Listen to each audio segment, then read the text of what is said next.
ሰፊሕ ቁጽሪ ዘለዎ ሰራዊት ኢትዮጵያ ናብ ትግራይ ገጻ ተቅርበላ ሰፊሕ ቁጽሪ ዘለዎ ሰራዊት ኤርትራ ናብ ትግራይ ገጻ ተቅርበላ ዝብል ናይ ብሉምበርግ ዜና እዩ ናይ ብሉምበርግ ዜና ጥራሕተ ይኮነ ክራይሲስ ግሩፕ እውን ዘውፀሎ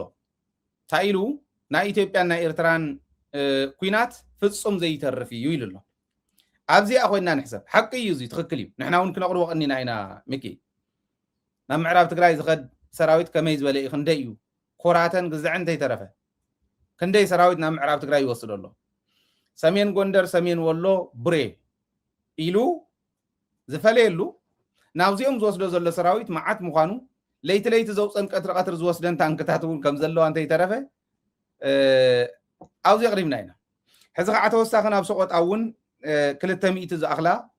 ፅዒኑ ከም ዝእተወ እዩ ዝንገር ዘሎ ናብ መላእ ክኾነለ እዩ ዝበሎ ኩሉ ይወስድ ኣሎ ንምዕራብ ትግራይ ንብሎ ዘለና ደባርቕ ማእኸሉ ገይሩ ናብ ጸለምትን ናብ ምዕራብን ይወስድ ኣሎ ነነዘ ናብ ሰቆጣ እውን ይወስድ ኣሎ ብዓፋር የምፅእ ኣሎ ኣብ ወሎ እውን እኒሄ ሕጂ እታ ሕቶ ነዚአን ከመይ ጌርና ንጥቀመለን እንድያ እቲ ናይ ሚሊተሪ ዝኾነ ጉዳይ ንሚሊተሪ ንግደፎ ንሕና ከም ተጋሩ ኣብ ምንታይ እንተሰርሐና የዋፀና ዝብል ክነቕምጥ እንተኮይንና ግን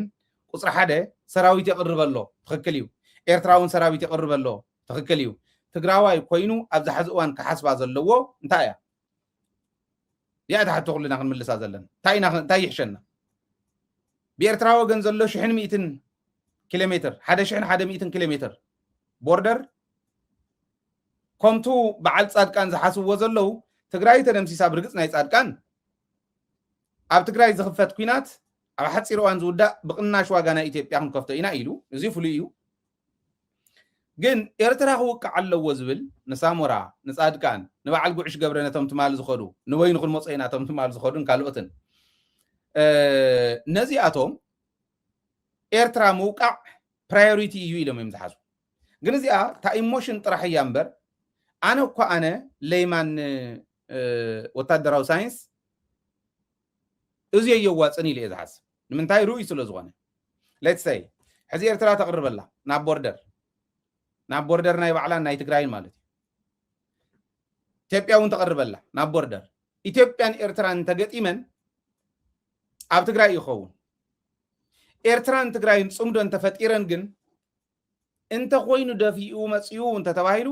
ኣብ ቦርደር ኣምሓራን ትግራይን ይኸውን ስለዚ ቦቱ በዓል ጻድቃን ዝሓስብዎ ዘለው እንተኮይኑ ኣብ ቦርደር ኣምሓራን ትግራይን እውን ኣብ ቦርደር ኤርትራን ትግራይን እውን ኩናት ይኹን እዩ ስለዚ ትግራይ ከም ዘለዋ ምልእቲ ትግራይ ትንደድ ማለት እዩ እዚ ማለት እዩ ቦትናታቶም ሓሳብ ቦቱ ንሕና ንሓስቦ ዘለና ጽምዶ የዋፀና እዩ ጽምዶ ንሓዝ ሓደ ጽምዶ እንተሒዝና ካብ ጽምዶ ወፃኢ ዘሎ ከባቢና ምሕላው እዩ ብርግጽ ካብ ጽምዶ ወፃኢ ዝኾነ ይብልናን ገና ዕሪቱ ጽምዶ ዝኸደሉን ገና ኣብ ጅምር ዘሎን እዩ ትናይ ኣምሓራ እውን ጽምዶ ነቀላጥፎ በታ ጽምዶ ነርሕቃ እንተርሒቕና እያ እንታይ ትኾን ኣብ ቦርደር ኣምሓራን ትግራይን ተቐሪቦም እኳ ከም ተምፅኦሞ ዝኔው ቶም መፅኦም ዝኔው ኣኽብልዑ እንድሕር ደልየሞም ምዕራብ ትግራይ ኩናት ተኸፊቶም ኣብ ጸለምቲ ኩናት ተኸፊቶም ብሰቆጣን ተኸፊቶም ብቆቦን ተኸፊቶም ብቡሬን ተኸፊቶም ፋኖ ብድሕሪኦም ኣሎ TDF ብቅድሚኦም ኣሎ ሻዕብያ እውን ንባዕሉ ክብል ምእታዊ ይተርፎን ስለዚ ትግራይ እንተሃልዩ እኳ ውግእስ ናብ ኣምሓራ ገጽ ዘሎ እዩ ንሱ እውን ሓፂር እዩ ዝኾን ንምንታይ ኣምሓራን ትግራይን ኤርትራን ጽምዶ ፈጢረን ስለ ዘሎ እዚኣ ዶ ተዋፀና ወይስ ከምታ ዝብልዋ ዘለው ትግራይ ዓውደ ኮይና ትኾን ኣብ ሓፂር እዋን ድዕምስምስ ኣቢልና ዝተሓዙ ሒዝና ክንመፅእ ናይ ጻድቃን ታሕቶ እዚኣ እቲ ሰራዊት ግን ይመፀሎ እዩ ትክክል እዩ ይመፀሎ እዩ የቕርበሎ እዩ ዝቐርብ ዘለኹ ዋሓጥ ምዃኑ ኣይጠራጠርና ኣነ ምዕራብ ትግራይ ኩናት ተኸፊቱ ብርግፀኝነት 100% ኣነ ጽባሕ ንጎ ዝውቀሰሉ 100% ርግፀኛ ኮይነ ክዛረቦ ዝኽእል ኣብ ምዕራብ ትግራይ ከላሽን ተተተኩሳ ኣብ ኣዲስ ኣበባ ከላሽን ኣብ ምዕራብ ትግራይ መድፍዕ እንተተኩሳ ኣብ ኣዲስ ኣበባ መድፍዕ ኣለዋ ጥርጥር የብሉን እዚ ባዕሎም እውን ገምጊሞሞ እዮም እንታይ ይብሉ የወያኔ ታንኮች ከመቀሌ አዲስ አበባ ይመጣሉ ብለን አናስብም በእርግጠኝነት ግን ወያኔ እዚሁ አለ ሻዕቢያ እዚሁ አለ ፋኖ እዚሁ አለ ኦላ እዚሁ አለ ነዚህ መረጋገጽ ናይ ብልጽግና ህጹጽ ጉባኤ ኢልና ትማሊ መረጋገጽ ዝኾነኩም ናይ ብልጽግና ህጹጽ ጉባኤ ሓዘለይ ህጹጽ ጉባኤ ናይ ብልጽግና 21 ሰባት ካብ ናይ ኣምሓራ ብልጽግና 88 ሰባት ካብ ናይ ኦሮሚያ ብልጽግና ከባረር ከም 88 ካብ ታሕቲ እስካዕ ላዕሊ ዘለዎም መራርሓ እዮም ከናይ ኣምሓራ ግን ዝበሃሉ ዘለው ማእኸላይ ኮሚቴ ዝነበሩ እዮም ናይ ብልጽግና ማእኸላይ ኮሚቴ 19 ዘለው ቶም ክልተ ግን ተለዋጥ ናይቶም ዝሞቱ ኢሎም ከም 19 ብስርቶም ቲፒካሊ ነቲ ኩናት ዝመርሑ ዝነበሩ እዮም በዓል ደመቀ በሎም በዓል ይልቃል ከፋለ ወለት ፕሬዚዳንት ናይ ኣምሓራ ዝነበረ በዓል አብርሃም አለኸኝ በሎ ዋና ናይ ትግራይ በቃ ናይ ትግራይ ፀላእ ኮይኑ ዝኸድ ነበረ በዓል ብናል ፈንድዋለም ሰላም ሚኒስተር እንዳለ ዝሕምስ እዚኣቶም ብምልኦም ክባረሩ እዮም ንምንታይ ይመስለኩም እዚኦም ምስፋኖ ተጠርጢሮም ኣለዉ ንህዝቢ ኣምሓራ እውን ብምሉእነት ሕሊፎም ክህቦ ይከኣሉን ይባልዑ ኣለዉ ማለት እዚ ኣይኮነን እቲ ኩናት ሕዚ ኣብ ከምዚኦም ዝኾነሉ እሞ ሓደሽቲ እንዳቀየረ ዝኸደሉ ነቲ ኩነታት እውን ዘይፈልጥዎን ተፈለጥዎን ብርሑቕ ዝነበሩ ስለ ዝእተወ ንዓና ይመልሰና ናይ ብሓቂ ከንሶም ኦሮሞነቶም ገዲፎም ኣብይ ኣሕመድ ኮይኖም ዝሰርሑ ኣምሓራነቶም ገዲፎም ኣብይ ኣሕመድ ኮይኖም ዝሰርሑ ክህልው ድዮም ለዚ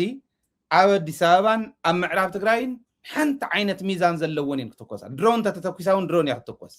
ኣየር እንተኮይና እውን ኣየር እያ ክትኮስ እዚው እቲ ናይ ፅምዶ ሓይሊ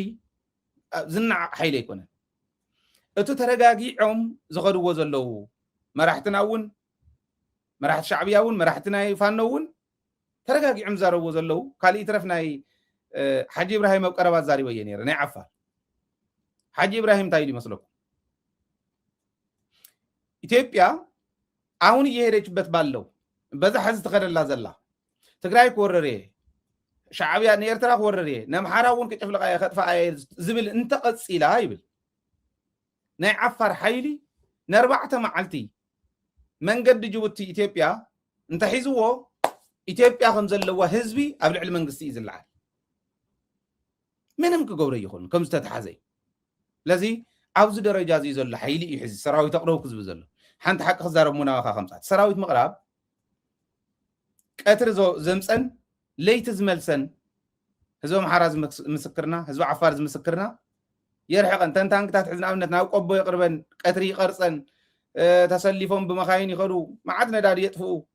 እዚ ይገብሩ እሞ ለይቲ ከዓ ይምለሳ ንምንታይ ወያነ ብዝመፀ ይፍለጥን ተነኽኢናዮ በበይ ገይሮም ከም ዝመፀ ይፍለጡን እዩ ዛዓርከይ ኩሉ ግዜ ዝነግረኩም ናይ ኣብ ሃረር ዝፈልጦ ሎጂስቲክስ ሓላፊ ዝነበረ ኣብ ሓደ ከባቢ ዝበለኒ እንታይ ኢኹም ኮንኩም ንምንታይ ከም ዝገብሩ ንምንታይ ኢኹም እዚ ዝገብሩ ምስ ሻዕብያ ኮንኩም ከምዚ ክትገብሩ ኢለፍቱ ፅዕፅዕ ኩናት እዋን ይብሎሞ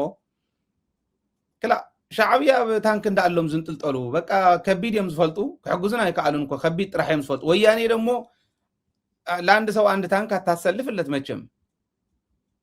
ንሓደ ሰብስ ሓደ ታንክ መቸም ኣይተቕርበሉን ወያነ ሓደ ሰብ ኮይኑ እውን ክመፀካ ይኽእል እዩ ይብል ከምኡ እዮም ዝፈርሑ ባይዘወ ወያነስ ሓደ ሰብ ኮይኑ ሰኢል ናብ ኣርሚ ከኣቱ ይኽእል እዩ ሰኢል ናብ ኣትዩ ሓሚሱ ክወፅእ ይኽእል ኢሎም እዮም ዝሓስብዎ ዳትስ ዋይ ተንታንክታትን ካልኦትን ዘብፅሕዎን ዝመልስዎን እዩ እዚ ሕዚ ፕሮፓጋንዳ ክመስሎ ይኾን ሰብ እስክን ዓደ ኣምሓራ ሕተቱ ሃፍታም እውን ይገልፀን ነይሩ ትማሊ ኣውዚ ሓዲረንስ ናውዚ ዝኸዳ ዘለዋ ስልዕሊ 200 መኻይን ኣውዚአን ሓዲረን ኣውዚአን ውዒለን ሕዝቢ ሸት ይኸዳ ኣለዋ ይዘልቃ ኣለዋ ንላዕሊ ንምንታይ ወያነ ኸይኸደን ኢሉ የቕርቦን እዩ ግን ብሓደ ሓደ ሓቆም እዮም ቀለበት ዝበሃል ኣይዶነ ታሪክ ትፈልጦ እንተኾንካ ኦፕሬሽን ሙሴ ክስራሕ ከሎ ናይ ሽረ ቀለበት ዝበሃል ጅግና ተጋዳላይ ነይሩ ይብልዎ ሓያል ተኳሲ እዩ እና ምስሩ እውን ኣብተን መጀመርያ ዝተሓዛ ዝነበራ ብሬን ተታሒዘን እንተኮይነን እውን ካልእ ተታሒዘን ብጣዕሚ ሓያል ተኳሲ ይብልዎ ኣብ ሓንቲ ኣንጎሎ ኮይኑ ወዲ ሽረ ስለ ዝኾነ ነታ ናይ ሽረ ከተማ ስለ ዝፈልጣ ኣያና ስዩም መስፍን ዕቡድ ኮይኑ ናይ ሰብ ሰገራ እንዳበልዐ እንተይተረፈ ኣታሊሉ እቲ ኦፕሬሽን በበይ ክስራሕ ኢሉ ጎብኒዩ ሙሴ ተኣሲሮም ዝነበረሉ ኣብ ሽረ እዩ ንሙሴ ንኸውፅ እዩ ዕቡድ ኮይኑ ኣትዩ ኣፅኒዑ ወዲኡ ቀለበት ንኣርምታት ናይ ደርጊ ኣብ ሽረ ከቢበን ስለ ቀለበት ክትኩሳ ቀለበት በይኑ ሒዞሞ ወፂኦም ንሙሴ እቲ ኦፕሬሽን ሰሪሖም እስር ቤት ሰይሮም ሒዞሞ ወፂኦም ንየኸይዶም ሓባሪ ጥይት ክሳዕ ዝተኮሰሉ ሓደ ሰብ ኣርምታት ከንጋዕግዕን ሓዲሩ ቦቲን ከደላፍጨን ሓዲሩ ማለት ክትኩሳነ ንባዕለን ቦቲን ኮይነ ويانا تخكلي حدث كوينون خاري خلي جن الحزي بحدث بخالي يكونن فول فلاج أورنت كخفت ينتيلو بلسقنا معراب تقرأي كتكوس كلا أديس أبابا علامات وسن وي موجو أمين واجات أموجا كتكوس انتخوينو أديس أبابا أف أديس أبابا أيوه خووننا بزي درجة أي تممس عجني مسألة حق أميم بلومبرجون أو سيوه كرايس جروبون جليسوه زحات ميدياتات عالم يقدر الله قرب الله زول تروي زخنا زينا يوصل الله يعني تو زينا حزون كتاعتو تقوليهم بفلاي ناي إيرترا توانا حزي تبهل زلا زيا احنا ون زاربنا يوم زيا مزلنا من دنهم ميقرباتنا انت تايسترفكم نسخم حزي كيح بحر انت ونينا إثيوبيا زول نعنا نددبيتون يقربلنا يقول زي زيادة علامة زيانا عنا ختوقع عنا زيانا عهم كتب لعكم إيه تقول يا خالي تأمري ولا تامغنيات ولا تقرأ كل عوا دليوم انت خونت وانا كم مغنيات غيرهم تقوم لزلو زحزب سكرين تري وازلهم يا جن صبوا غير صحيح ولا من هي صحافي أباري صحافية مرعاسي ترفكن عدخن كرما ايو بحرسي ترفكم بلصقنا كم بلصقنا بسلطان صنح انت مخانو خرغاغص يزلوم زيا مخانا فليتكم جن اوكي ኤርትራ ይኹን ትግራይ ነምሓራ ይኹን ዓፋር ዝነክእ ኣብ ዝብል ጽኑዕ ልባዊ ቃልሲ ክትገብሩ ስለ ዘለኩም ከምቲ ንሕና ንገብሮ ዘለና ኣብ ዝርኢቶኹም ክትህቡ ትደልዩ ኤርትራውያን ከምኡውን ተጋሩ ክትኣትዉ ትኽእሉ ኢኹም ይክቐጽል ኣሚት ጎበራ Thank you. أنا سيتا نعفر جنبان ليو تهانتيو تمر حزم كور زلو حسب زلو شيطان صاركان هوا مصيس تهورنا عفار زلاس مازي خو حمامه واخترف الى خاني حتى انه عليه مالتي جنس هي تغبران هذا دسا خودو خندق زعغر نقدمي سلا زعبيسي تاخذوا الكلام سيا غرامو خمس خرما قالت ونير كم سالك كالكوان ولا صبرنا مرعاسي ترفكن عدخن كرماي كمرعى يا مرعى الى اندحر تجهر كوينا مرعاو زي حزت محماما بطعنا مخراما ون زي فلتت او عد غرمي مخرامكي بتعيت مخرامكي الرقاقص تمرعسي ترفكوا ايو ايوا حيدتي بروباغندا نيمس نوفع زلو دياتهم بزحيو ግን ጻርቃን ወዓልስ ኩናት መምራሕ ግደፈስ ንባዕሉ ርእሱ ክመርሓሲ ክንደይ ግዜ ኣቐርያቶ ይናተይ ማለትስ ታሽም እዩ ሒዚ እዚኣቶም እንታይ ይገብረሎ መስለካስ በቃ ይወዝሕዎ ኣለዉ ናተጋሩ ከምዚኣት ዓይነት ፎቶታት እውን እዚኡ ብዙሕ ይርአን ዘሎ እምበር በቃ መዓት ወታደር ዘርጊሖም መካይና ተፅዋራት ገይሮም እሲ በቃ ተጋሩን ኤርትራውያን እሲ በቃ ደንጊጾም ምስ ኢዶም ክህወለዎም ኢሎም ዝሓስቡ ኣተሓሳስባ ዝሓስብዎ ናብቲ ዝበልካዮ መራጎዲ እንታይ እዩ ዘሎቲ ስትራቴጂ ናይ ወታደራዊ መራጎዲ ክስኸልካ ኣነ እውን ይቅርታ ሓሳብካ ከይትብትን ዳንኤል ክብረት እንዲ ዝመርሓ ዘሎታ ፕሮፓጋንዳ ሓቀይ እንታይ ኢሉ ብቐዳማይ መሲልካ ጦርነት ፕሮፓጋንዳ ላይ ነው የሚያልቀው ይሉ ሃፍ 50% ናይ ጦርነት ፕሮፓጋንዳ በፕሮፓጋንዳ ሰሪሕካ ኢኻ ትውድኦ ይብል ሰራዊት ብምርኣይ ፍሪሖም ክገድፉ ኣይፈለጡዎ ነመን ይኾም ዝውዳእ ትግራዋይ ከም ጌርካ ፈራሪሓ ተፍርሑ ትኽእል ኢኻ ዝብል ስለዚ ይፈለጥዎ እዮም ዝብል ከኣምጠልካ እምበር ብትኽክል ታዝበልካ ሕዚ ናይ ፕሮፓጋንዳ ስትራቴጂኦም እያ ብደቅዎ ፍልጥ ኮዩ ሕዚ ተጋሩን ኤርትራውያንን ምስማርና ስምረት ማለት ናብ ሓደ መፂና ተማያይጥና ፀገማትና ባዕልና ክንፈትሖ ኢና ሕዚ ግን ናብ ክልተና ከጥፍእ ተበገሰ ሓይሊ ሓቢርና ንመክቶ ኢልና ተረዲእና ናብ ሓደ ምምፃና ተዓብዪ ራዕዲ ተዓብዪ ዘስግኦም ዘሎ ሕዚ ዘስግኦም ጥራይ ዘይኮነስ ክንነብርና ዝኸጥፉና ድዮም ኢሎም ዝፈርሕዎ ዘለዉ እቲ ዕላማ እንታይ እዩ ኣነ ብብዝሓቱ ስረ ዝዓጠቐ ጅግና ዝኾነ ንደርጊ እውን ሓቢሩ ዝደምሰሰ እቲ ውድብ ሕወሓትን እቲ ሰራዊት ኤርትራን ሰራዊት ትግራይን ኣብቲ ናይ ዝሓለፉ ግዜ ንፈልጦ ኢና እዚኣ ራዕዲ ከም ዝፈጠረትሎም ይፈልጡ እዮም እቲ ፕሮፓጋንዳ ሰርሕዎ ኣለዉ ሓደ እቲ ዝበልካዮ እንታይ እዩ ንኣብነትስ ትማሊ ምሸት ኣነ ንስኻነ እዚ ሚድያና ምስ ወዳእና ለየ ባእኹም ዳርጋ ምሸት ነይሩ ብጣዕሚ ብዓይ ዳርጋ ሳይሎምሲ ኣብ ብሰቆጣ ኣከባቢ ልዕሊ 200 መካይን ወታደር ዝመልኣስ يراقف له زي خان يريو بدن بغيرم فيديو نسكوي خاون تاي يغورو خمس زوركايو بلايت خاغم طلبيلهم تانكديا غالريا يوسدوا هذي نازاورسي بقاتي انتم سوات بقى معاتي زمصلو زي كن تاي كوينا مسلكاتي استراتيجي حدا فير تاكتيك ወይ ድማ ናይ ፍርሒ አንፈታት ንክፍጠር ኣብቲ ማሕበረሰብ ራዕዲ ክፍጠር ተጋሩ ነው ኤርትራውያንን ስለዚ ራዕዲ ተፈጢሩ እንድሕር ፈሪሕት ማሕበረሰብ ዋ ዝሓለፈ ኮይናት በተለይ ትግራይ ዝኔ ህዝቢ እንታይ ይኸውን ለሒዝስ ማዓት እውን ካብ ትግራይ ንክወፅእ ሃድም ይሰርሕ ኣሎ ብቀዳማይ ሆኖ ዝልዕለ ነይረየ እዚ ገይጋ እዩ እዚ ታክቲክ ዝስራሕ ዘሎ እንኳን ንትግራይ ንኤርትራን ብሓደ ወክወጉ ብሓደ ክድምስሱሲ መፅኦም በይኖም ንትግራይ ሲ ዓቕሚ ከም ዘይብሎም ንፈልጦም ኢና እዚ ፈኸር ኣይኮነ ምን እውን የድልን ግን እዚዩ ኣብዚ ዓብይ እቲ ፕሮፓጋንዳ ናይ ዳንኤል ዝበልካዮ ትክክል እዩ እቲ ዝኸድዎ ዘለው ዕላማ ንኡጥር ኣይኮነን ራዕዲ ተፈጢሩ ስለ ዘሎ ሱዳን እውን ኣሰላልፈኣ ምስ ትግራይ ዘለዋ ርክክብ ዘለዋ ፍቅሪ ዘለዋ ሰናይ ሰላም ሓዊስካ ኤርትራ ትግራይ እዚኣቶም ብሓደ ኣሰላልፎም ሲ ንኣና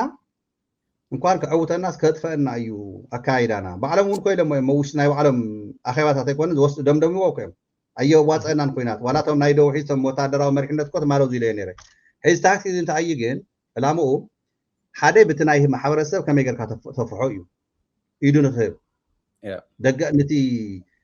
መንነቱ ላዕላውነቱ ከይ ተቃላሳይ ስለ ዝኾነ ጅግና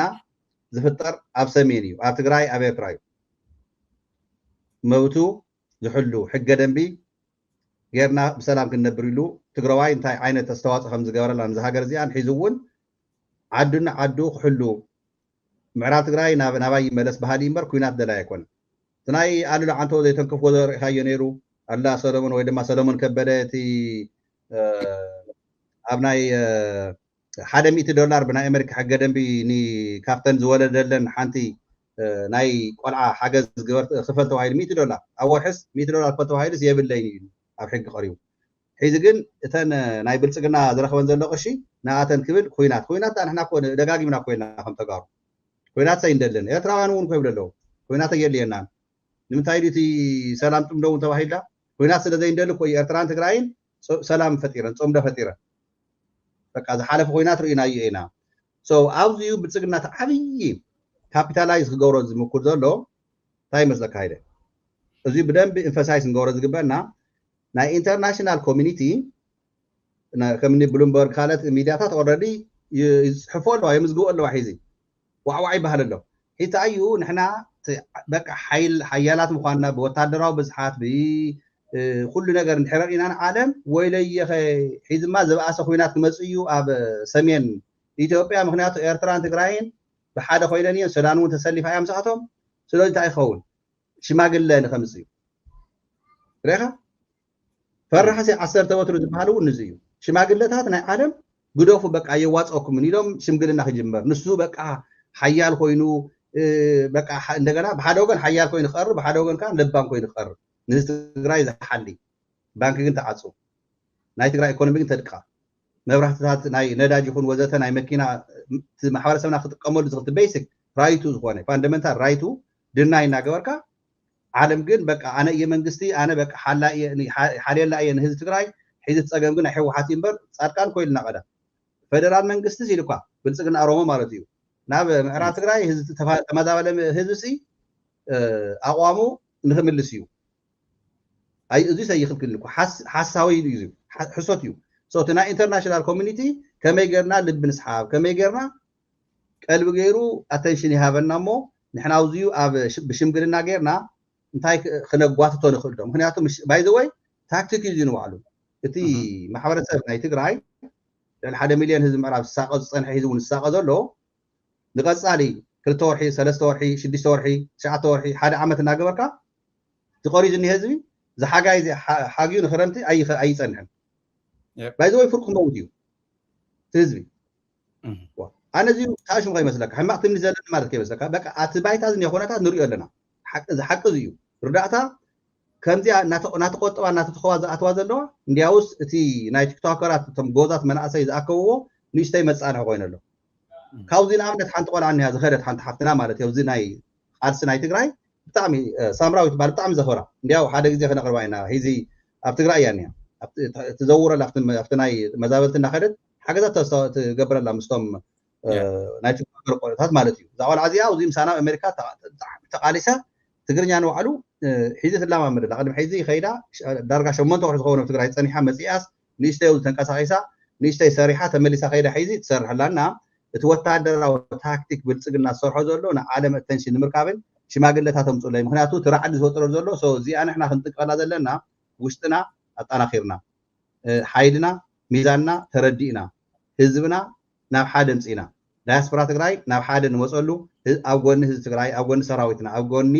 ውድብ ሕወሓት ተሰሊፍና ህዝቢ ምዕራብ ሒዙ እውን ብምድርዳር ዘይኮነ ተወለይልና ተው ዘሎ ጎሓፍ መሓፍ የውፅኣ እዮም ዓለም እውን የልያካ ናብዚኮ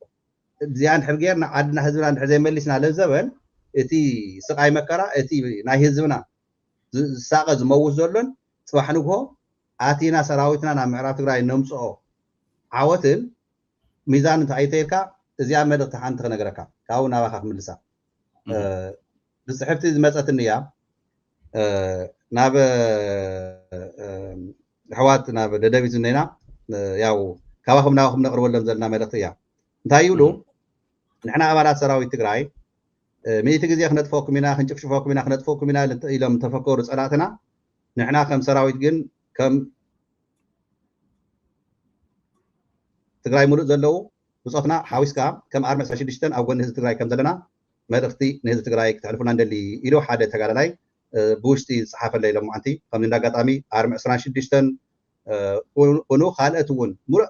ትግራይ ዘለኹም ከምኡውን ኣርሚ ሰብዓ ሓዊስና እቲ ሰራዊት ትግራይ ኣብ ጎኒ ህዝቢ ትግራይ ከም ዘሎ ድልው ከም ዝኾነ ንላዕላውነቱ ከኽብር ህዝቢ ትግራይ ሰላም ክረክብ ኣብ ጎኒ ህዝቢ ትግራይ ተሰሊፉ ስለ ዘሎ ንሕና እውን ከም ዳያስፖራ ካብ ሃይለ ካብ ኣውስትራልያ ጀሚርና ናብ ኣሜሪካ ናብ ኤውሮፓ ዓለም ሙሉእ ዘለና ተጋሩ ኣብ ጎኒ ህዝቢ ትግራይ እውን ከም ዘለና እንዳጋጣሚ ኣነ እውን ከተሓባበር ይደሊ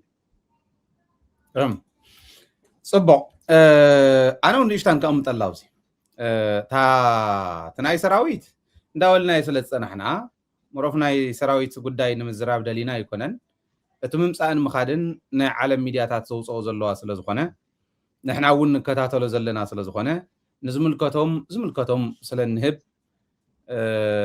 ሓድሽ ኣይኮነን ንዓና እንዳበልናዮ ዝፀናሕና እዩ ንህዝቢ ትግራይ ናብ ራዕድን ናብ ካሊእን ክእቱ ከም ዘይኽእል እውን ፍሉጥ እዩ ክንመፆ እውን ስለ ዝኾንና ካሊእ ኣጀንዳ እውን ስለ ዘለና እቲ ሰራዊት ከምዚ ክገብር ከሎ ናይ ኢትዮጵያ ሰራዊት ከምዚ ክገብር ከሎ ህዝቢ ትግራይ ከርዕድ ክምኩር ከሎ ግን ተጋሩ ኮይኖም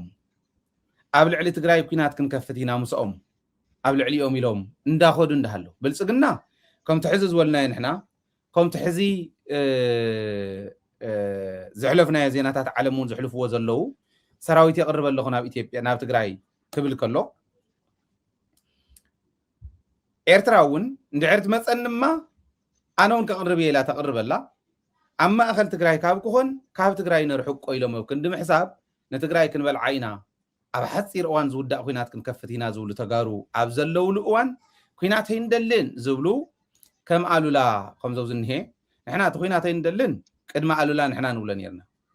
ኣሉላ ባህላዊ ፀወታና እዩ እንዳበለ እዩ ህዝቢ ዘብልዕ ነይሩ ካብ ባህላዊ ፀወታ ደኣ ፀወታ ናበይ ከደ ሕዚ ህዝቢ ዝፈልጦ እየ ዝዛረብ ዘሎ ባህላዊ ፀወታና ዝብል ልክ ከምቲ ናይ ጌታቸው ንሕና ናይ መልሓስ ወለምታ እንዳበልና ንሓልፎ ዝነበርና ብትክክል ግን ዋጋ ዘኽፈለና ዘረባ ናይ ኣሉላ ዘረባ እውን ዋጋ እንዳኽፈለ መፅ እዩ ሕዚ ከዓ ነተን ዝተዋሃቡ ሕርጓቶ ንሕርጓቶ ክብል ከዓ ናብቲ ገፅ ቀይሩ ጦርነት እንጠየፍ እዩ ካብ ህዝቢ ትግራይ ንላዕሊ ጦርነት ዝፅየፍ ሰብ የለን ጦርነት ክንከፍት ኢና እንዳበሉ እንዳተዛረቡ ጻድቃን ንሰምዑ ኣለና ቃል ብቃል ዝበለና እዩ ጦርነት ክግበር እዩ ኢሉና ኩናት ክትግበር እያ እታ ውግእ ክትክፈት እያ እታ ትኽፈት ውግእ ግን ኣብ ሓፂር እዋን ብናይ ኢትዮጵያ ንእሽተይ ክሳራ ቅናሽ ክሳራ ናይ ኢትዮጵያ ጌርና ክንውዳእ ኢና ኢሉና ናይ ብልፅግና ሓይሊ ይትረፍ እሞ ናይ ትግራይ ተወለድቲ ጀነራላት ኩናት ክንከፍተልኩም ኢና ውግእ ክንከፍተልኩም ኢና ኢሎም ክኸዱ ከለዉ ኣብ ክንዲ ህዝቢ ትግራይ ከይደናገር ውዳበታቱ ከፅንዕ ደገን ውሽጥን ዘሎ ትግራዋይ ሓድነቱ ተፅኒዑ ነዚ ክምክቶ እዩ አላይስ ክነፍርኒ መላፍንቲ ክነፍር ብልዓልን ብታሕትን ኢልካ ክንድምኻድ እዚኣ እንዳሰምዐ ሓፂር ብንእሽተይ ዋጋ ዝፍታሕ ክንገብሮ ኣለና እቶም ወንጀለኛታት ተነፂሎም ወፂኦም ዝሰንበይኖም ፀገም ዝጋፈጠሉ ኩነታት ክንፈጥር ክንፅዕር ኣለና ዝግበር ኩናት ብጣዕሚ ሓፂር ብንእሽተይ ዋጋ ዝፍታሕ ክንገብሮ ኣለና እቶም ወንጀለኛታት ተነፂሎም ወፂኦም ዝሰንበይኖም ፀገም ዝጋፈጠሉ ኩነታት ክንፈጥር ክንፅዕር ኣለና እዚ እንዳተባሃለ እንዳሃለወስ ኩናት የለን ኩናት እንጠየፍ ይብለና ኩናትማ ንሕና እውን ንፅየፎ ኢና ካባና ንላዕሊ ክትፅየፎ ይትኽእልን ኩናት ነገር ግን ክንብላዕ ኣይንደልን ኦኬ ተስፋ ልደት ይርኤካ ኣለኹ ክእትወካ እየ ናተይ ምስ ወዳእኹ ሕፅረ ቢልካ ክትብ ሕዚ ኩናት ኣይንደልን ንብል ንሕና ቀደምና እውን ንብሎ ሕዚ እውን ንብሎ ነገር ግን መሬትና ካዕሊፍና ኣይንህብን ኣብ መከራ ዘሎ ህዝቢ ኣለና ዝብእ ዝበልዖ ኣራዊት ዝበልዖ ህዝቢ ኣለና ብዓሶን ብካሊእን ሰኣን ሕክምና ዝጠፍእ ህዝቢ ኣለና ባዕሉ እውን ይጠርዕ ኣሎ ሓንቲ ዋዕሮ ዝበለቶ ክእንግደካ ንኣሉላ እውን መልሲ እንትኾኑ እቶም ሓደ ኒኹም ለኻብ ተጋሩ ማለት እዩ ኣንሕና መረበትና ክንብል ከለና ከም ዕስሊ ኸልቢ መፂኹም ዊሕ ትብልዎ ነገርስ እንታይ ይባል ንዓና ዓገብ ምባል ሞ ይትረፍኩም ኣንሕና መረበትና ኢና ጠይቕና ኸላ ይጠየቕና ኣብ ኬንዳ ሞት ብጥሜት ሰልችና ኣብ ኬንዳ ሞት በዚሕና ትማሊ ማዕሪኹም ኢና መስዋዕቲ ከፊልና ነቲ ሓንቲ ትግራይ ግን ከማኹም መረበትና ይረኸብና ንስካብ ሕጂ ብጥሜት ንሃልቕ ኢና ዘለና እስኹም ግን መረበትኩም ምስሓስኩም ፊዕፊዕ ኢልኩም ፀጊብኩም ፓርቲ ከተማርፁ መራሒ ከተማርፁ መረበትና ንኸይንረክብ ድፋዕ ሒዝኩም ትቃለሱ ኣለኹም ስለምንታይ እስኪ ሕራይሺ ነቲ መረበተይ ከይረክብ ድፋዕ ሒዙ ዝዋጋእ ዘሎ ትግራዋይ ዓገብ ዘይትብልዎ ኣነ መረበተይ ስለ ዝበልኩ ግን ይሕምኩም መረበትና ሃውና በቃ ገዛና ስሩድና ስለ ዝበልና ግን ተሰሚዕኩም ዓገብ ኢልኩምና ናፈቕቲ ኩናት ኢልኩምና ንዓና እሺ ኩናት ኣይንደልን ብሰላማዊ መንገዲ መረበትና ክንረክብ ነቲ ምንም ነገር ኣይጠፍኦ መረበቶ ይጠፍኦ ቦትኡ ምስ ሓዘ ገዝኡ ምስ ሓዘ መረበቱ ምስ ረኸበ ፓርቲ ከማርፅ መራሒ ከማርፅ ድፋዕ ሒዙ መረበተይ ከይረክብ ዝኽልክል ዘሎ ትግራዋይ ዓገበልዎ ሕራይሺ እስኪ ኣየነይቲ በጊዕ ጤል ጠፊኣቶ እያ እስኪ መረበተይ ንኸይረክብ ድፋዕ ሒዙ ዝኽልክል ዘሎ ትግራዋይ ድኣ ስለምንታይ ዓገብ ዘይትብልዎ ዳ ኣብ ልዕሊ ሰላማውያን ህዝብኻ ጨፍጫፍ ድሮ ነካይዱ ዕውት ስራሕ ተሰሪሑ ኢሉ ዝሕጎስ ትግራዋይ ድፋዕ ሒዙ ዝዋጋእ ዘሎ ትግራዋይ ስለምንታይ ዓገብ ዘይትብሎ ዳ ሕራይሺ ኣንሕና ግን መረበትና ኢልና ክንጥይቕ ከለና ከም ገለ ይገብረኩም ደፋራት ኢኹም ብጣዕሚ ኩናት በላዕ ሰብ ንፈልጥ በላዕ ሰብ ወሰልችና ኩናት ኣይንደልን ብሰላማዊ መንገዲ መረበትና ክንረክብ ግን መረበትና ንኸይንረክብ ድፋዕ ሒዙ ዝከላኸል ዘሎ ትግራዋይ ዓገበልዎ ስለምንታይ ንስኹም ብፅጋብኩም መረበትኩም ምስ ረኸብኩም ፊዕፊዕ ኢልኩም ፀጊብኩም መራሒ ከተማርፁ ፓርቲ ከተማርፁ ኣንሕና ክንታይ ንኹን ኣብ መንጎኹም ተቐርቂርና ተጨፍሊቕና ብጥሜት ክንሃልቕ ኣለና ኣብ ልዕሊ ህዝብኹም ፌደራል መንግስቲ ድሮን ጨፍጫፍ ገይሩ ትሕጎስ ተጋሩ ካኣውለለ ማለት እዩ ባሕሪ ሰጊርኺ ማዕዶ ኮይንክ ማእበሉ ኣብ ድፋዕ ዘለዉ ይሕዋተይ ከእንስሳ ድዮም ደናቑር ኣብ ልዕሊ ህዝቢ ሓቃ ሕዚ ካብቶም ደናቁርት ዝረኣናዮ ሓደ እዩ ኣበይ ነይረ ትማሊ ዘይብሉ እዩ ዝገርመና ኣነ ትማሊ ተዛረብካዮ ዶ ምስትዋሲ ኣበካ እዩ ኣነ ሕዚ እውን ከም ትማሊ ባህላዊ ፀወታ ናይ ጦርነት ይበል ኣይኮነን ዝብ ዘሎ ንሕና ኩናት ኣይንደልን ንሕና ምስ ማንም ውግእ ክንከፍት ኣይንደልን ዳትስ ዋይ ምስ ኤርትራ እውን ፅምዶ ሰላም ፈጢርና ንኸድ ዘለና በር ከም ተበደልና ጠፊእና ኣይኮነን ፅምዶ ሰላም እዩ ዘድልየና ብሰላም ክንፈትሖ ንኽእል ኢና እቲ ጉዳይ ምስ ኢትዮጵያ እውን ብሰላም ኢና ንብል ዘለና እምብልና ተባሂሉ ግን ካብ ባዕሎም ሓሊፉስ ናይ ባዕልና ባንዳታት እውን ኣኪቦም ከም ተሰማዕኹሞ እቲ ዝግበር ኩናት ይብል ክንድግዛዕ ዝኾን ሽማግለ ሰብኣይ እንተኾነ ብልፅግና እውን ተጠንቀቑ ኣንቱም በንዲድኩም ዘለኹም እውን ተጠንቀቑ ትግራይ ዝነክእ እንተሃልዩማ ዝብል ትግራዋይ ክፍጠር ክኽእል ኣሎ ንሱ እዩ ከምቲ ተጋዳላይ ትግራይ ከምቲ ብደገን ብውሽጥን ዝቃለስ ዘሎ ዝገብሮ ያዚ እቱ ውግእ ክኸፍትዎ ይደልዮም ድልየት ኣለዎም ተኽእሎ ግን የብሎምን ድልየት ኣለዎም ሕዚ የምፃየን ተንዘምፀን ዘሎ ተዓንተ ወይ ትብሎ ዝነበርካ 200 መኪና ዝኣክል ሰራዊት ናብ ሰቆጣ ምምፃእ ነታ ብኣ ዘላ ትማልን ብቕድን ትማልን ገዳዲፎምን ዝመፁ ዘለው ኩራሙሕሽ ባንዳታት ንምሕጋዝ ብኣገይሮም ንኽኣትዉ ብተንብየን ንላዕላይ እውን ናብ ኮሮም ክዘልቕ እዩ ቱ ኣብኡ ዘራግፎ ዘሎ ኦኬ ራያ ሪኢኻ እቲ ናይ ራያ ወልቃይት ከም ትሕዝ ትብሎ ዝነበረት ዝሓፍትና ናይ ምዕራብ ትግራይ ከይምለስ ኣብ ራያ ንሓዞም ባህል እኮ ጻድቃን ኮይ ሓቃ እኮ ድፋዕ ከፊቱ መረበተይ ከይምለስ زوجان زلو انتنا أسنعو كاجي دفديت ولو نيات بالزلا فتحاوي إحنا ونسينا نبل زلنا انتايلو صادقان معراب تقراي كي يخدو نمعراب تقراي حس كايوم تقليل كايوم كيد باندا ود باندا يلوم نودن طرخ ززو خلو نو خي خد بعفارن امونغ عفارن رايان بنخفتو وق كملس يوم كان معراب تقراي نمعراب يخدون يوم كاب صلمت كملس يوم يلو اتو قداي جن بلحت انديم تمرحتنا نرايا ابرايا زولو انت يميلون صادقان زول اوشت زولو بوشتي فوشت زنبره سراويت ኢትዮጵያ بوشتي نحنا بدغ خوينا رايا بدنبي كنقطاطرو نخلينا دحريو 15 معلت مقاله مئتاوي كالين يو بلحتي تغارو انتاي غيرو نتناي رايا خيدم اي وقعونا اب صلمت نخبيلما لك شم كم زي ولو نهبي رغيف وصي قبات تبلحنسي معراب تግራይ ون كما يخطو اب حصير غزي خمس تحاز فلطي زين فلطينا كمي زبل جن نتم زملكتهم نقدفو أبيهم كنا هو برايا أبيهم كنا هو